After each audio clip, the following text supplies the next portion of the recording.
والضحى والليل إذا سجى ما ودعك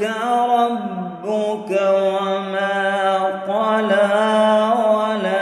وللآخرة خير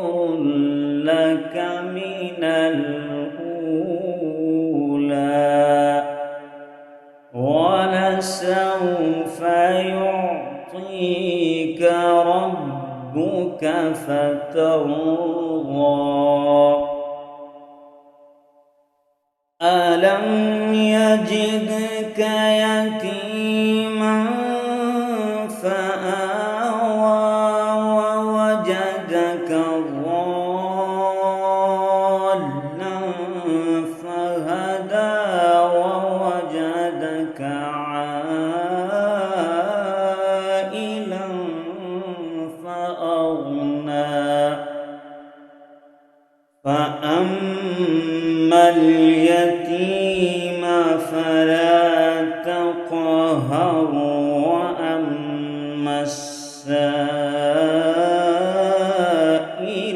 فلا تنهر وأما بنعمة ربك فحدث